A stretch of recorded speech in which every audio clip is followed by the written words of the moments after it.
Alright guys, Dominic here for Kit Guru, and today we are checking out just how well GTX 1650 Super and AMD RX 5500 XT stack up in 2020. Now, it's not actually been that long since these graphics cards launched. They both actually launched towards the end of 2019, but since we did our initial review coverage and our launch day reviews, we haven't actually done any further testing of them since. That changes today, however, as we are testing not only 1650 Super, but also 5500 XT 4GB and 8GB in 14 games, and that includes recent releases such as Death Stranding and F1 2020. Just before we get into the nitty gritty though, if you haven't already, we would really appreciate it if you'd give that subscribe button a nudge. It simply means you'll stay up to date with all of our content, and I know we've got a lot in the pipeline over these next few weeks, and it really does help us out in the process. So if you like this kind of content, if you value our honest and unbiased reviews, it would definitely help us out to give us a quick subscribe. Thank you. Getting right to it though, just before we get into our testing details, we'll quickly give you guys a look at the three cards we are testing today.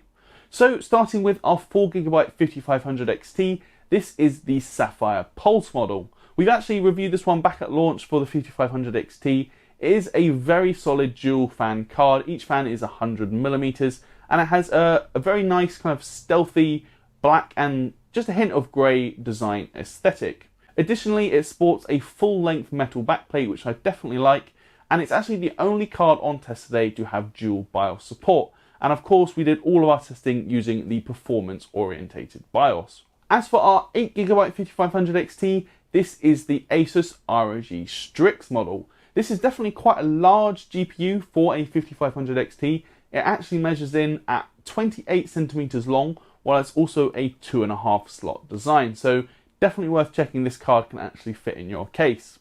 Similar to the Sapphire Pulse though, it's a very stealthy all black aesthetic, and again we have a very stylish full length metal backplate. Lastly, we can also see it is another dual fan cooler sporting two 100mm fans. Lastly, our GTX 1650 Super comes in the form of Palit's StormX OC. This is a very dinky card. It measures just under 17cm long, so it is very short, and it's only a standard dual slot design. The cooler uses a single 100mm fan, and we can also see that the card has no backplate, so you're looking straight onto the back of the PCB. Final details to note include that both AMD GPUs require a single 8-pin power connector, while this Nvidia GTX 1650 Super only needs one 6-pin.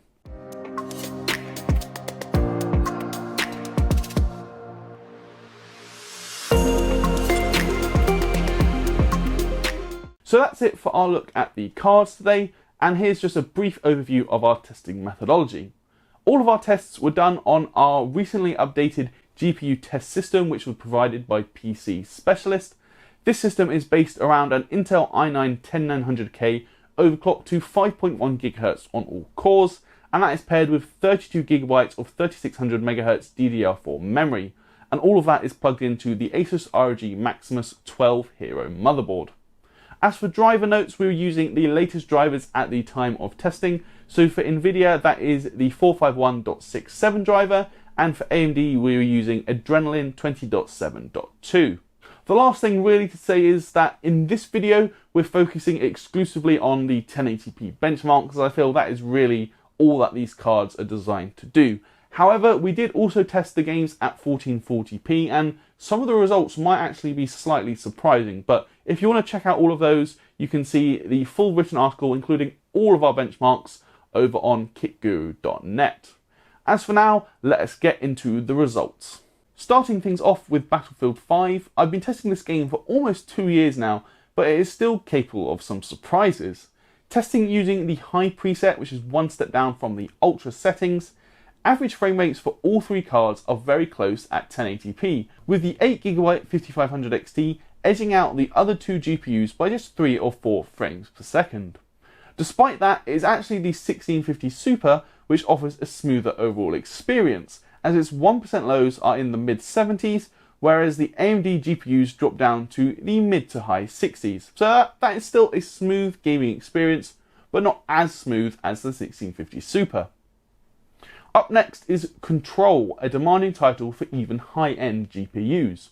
It only has 3 image quality presets, low, medium and high, so we test with the medium preset, as high really is going to be too much for this caliber of GPU. At 1080p then, there is really no difference between the 4GB and 8GB 5500 XT cards, as both produce 68 FPS on average, with only the tiniest difference to the 1% lows. GTX 1650 Super does edge ahead, however, holding a 4% advantage over both of those AMD GPUs. Death Stranding is the newest game in our set of benchmarks today, and we actually did a full performance analysis piece if you want to check that out. For these cards though, we opted to use the default settings, which gives equivalent visual fidelity to playing the game on console. And even with these settings, there is still clearly something of a memory bottleneck for the 4GB cards. Both the 1650 Super and 4GB 5500 XT fall well behind the 5500 XT 8GB in this test. At 1080p for instance, it's almost a 19% difference in favour of the 8GB card, so this is certainly a game which can benefit from those larger frame buffers. Moving on to the Division 2, this title again sees all 3 cards clustered pretty close together, but here the AMD GPUs do take a marginal lead. At 1080p, the 4-frame advantage for the 5500 XT 8GB works out as a difference of 5%, while the 4GB model edges ahead of 1650 Super by just 4%. For a look at another very recent release now, we test F1 2020 using the high preset. VRAM is certainly not a limiting factor here, but the game definitely has an edge on the AMD hardware.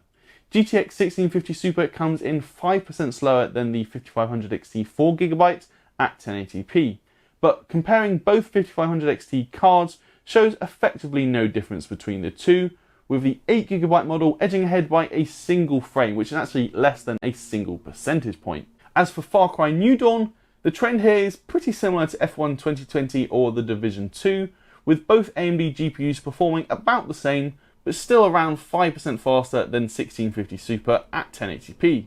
Gears 5, however, does introduce a question mark around the 4GB GPUs, as the 8GB 5500 XT leads its 4GB counterpart by 3% at 1080p.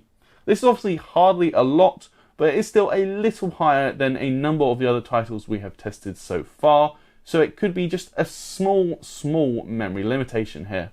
Now, things do get very interesting when we look at Ghost Recon Breakpoint. Despite the 4GB 1650 Super doing well at 1080p, although granted the 8GB 5500 XT is still 7% faster, we do see significant performance drop-off from the 4GB 5500 XT, and actually comes in almost 25% slower than the 1650 Super, while its 1% low performance is also pretty poor. It seems that the game definitely wants more than 4GB of VRAM, but the Navi GPU pays a significantly higher price for this than its Nvidia counterpart. Metro Exodus though does put us back on trend, with not a whole lot between all 3 GPUs. There is a slight preference for the AMD GPUs based on our testing, but we're talking about less than a 5% difference, so nothing really that significant. A slightly older title, Middle-earth: Shadow of War is another game though that does produce interesting results, as here we can see Nvidia's GTX 1650 Super does exceedingly well, coming in 12% faster than even the 8GB 5500 XT.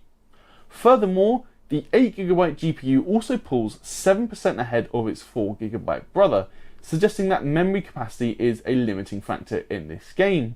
Yet, the 4GB 1650 Super still does very well. So again, as we saw in Ghost Recon Breakpoint, it seems that the lower amount of memory capacity definitely hurts the AMD GPU more than the Nvidia GPU. Red Dead Redemption 2 though produces very similar results to Metro Exodus.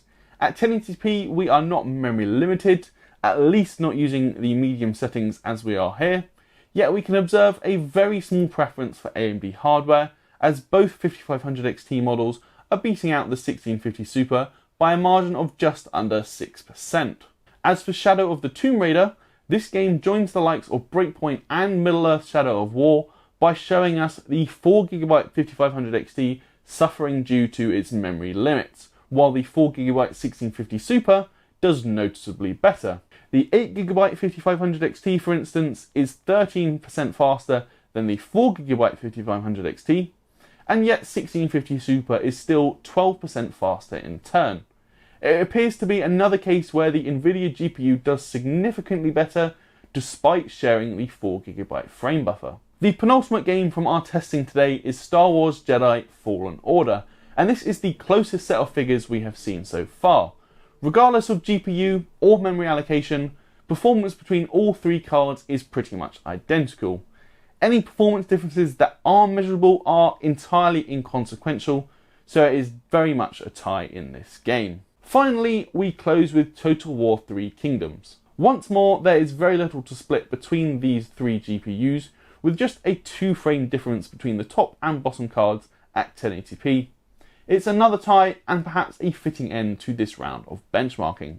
So that is really it for this round of game testing, but just to tie everything together, I guess, we will look at an average frame rate figure taken from all 14 of our games to give a good overview of the performance you can expect from these cards.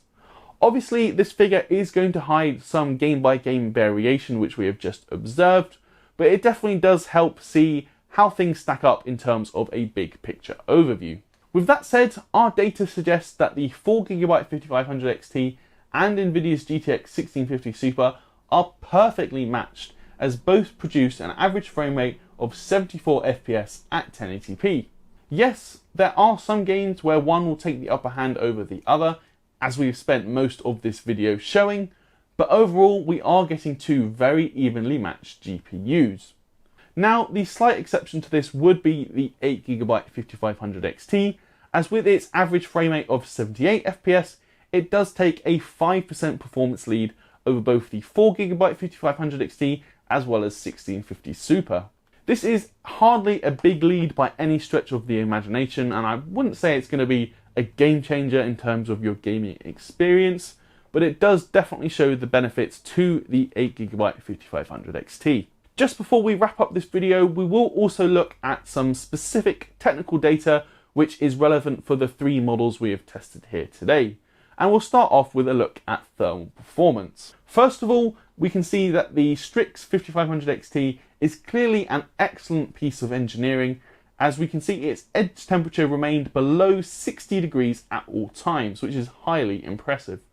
The single hottest point on the GPU only hit 75 degrees too, so this really is a fantastic card in terms of its thermal performance. As for the Palit 1650 Super, despite its very compact size, it is actually really impressive to see its GPU temperatures peaking at just 62 degrees. As we will see on the next page, this does come at the cost of some noise, but it is still a very low temperature for what is, in all honesty, a basic cooler design. Lastly, Sapphire's Pulse may not run as cool as the Strix, but it is perfectly acceptable across the board, with hotspot and memory readings of 87 degrees and 74 degrees respectively. Moving on now to noise levels, here the ASUS and Sapphire cards are effectively inaudible under load. Both utilise 100mm fans, and in the case of the Sapphire Pulse, these barely spun up past 1000 RPM, while the Strix kept its fans around the 1200 RPM mark. As for the Palit, this GPU definitely does make some compromise here, owing simply to its very small size and basic cooler. Even then, it's still not ridiculously loud under load, but with its single 100mm fan operating at around 70% fan speed, you will be able to hear it when gaming. Power draw is definitely very close between all three cards, though the 5500 XTs do draw a touch more power than the 1650 Super, although the difference isn't greater than 30 watts. Nvidia's GPU is more efficient though, but I think when the margins are this fine, it really doesn't make that much difference in the grand scheme of things.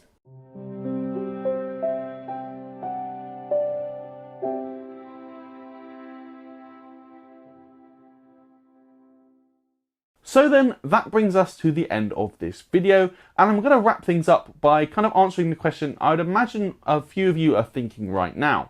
Which GPU comes out on top? To be quite blunt, I have to say that, honestly, all three cards are going to do a decent job for your 1080p gaming needs, and certainly none would be a bad choice. However, I appreciate that is not a very satisfying conclusion to this video, so if I did have to pick one outright winner, I would want to say it would be the 8GB 5500 XT, just because that extra frame buffer does help it in some games we've tested today, while it's also more future-proof. However, there is definitely a big but and a big asterisk around that choice, and that is simply pricing. This ASUS Strix model we looked at today is actually almost £250 here in the UK, while the 8GB Sapphire Pulse starts at £210, which is actually the same price as 1660 Super, so it doesn't necessarily make that much sense in terms of its price to performance ratio. As a straight shootout then between 1650 Super and the 4GB 5500 XT, I do think Nvidia edges it. For one, it is actually a slightly cheaper GPU, as this Palit card we have looked at starts at £159 here in the UK, while looking on OC UK, we can see the cheapest 4GB 5500 XT starts at £170. Additionally, Nvidia's GPU does also seem to perform better in memory limited situations. Balanced against that, based on our testing, there are a number of games where we are not memory limited and the 4GB 5500 XT can actually beat out the 1650 Super. However, again based on our testing, we never saw the 1650 Super more than 6% behind the 5500 XT, so for us it does just about get the nod for 1080p gaming. That is going to do it for this video though guys, so if you liked it, toss us a thumbs up. Please do leave me a comment down below. We want to do a few more GPU revisits, so if there's any particular card maybe from the last few years that's not really been so present in any game benchmarks for instance, do let us know if you'd like to check that out further. If you like this t-shirt I've been wearing as well, you can find a link to our merch store down in the description. And while you're there, why not check us out on Discord and Patreon? It would be awesome to hang out with you guys over there. Until then though, I'm Dominic for Kit Guru, and I'll see you in the next video.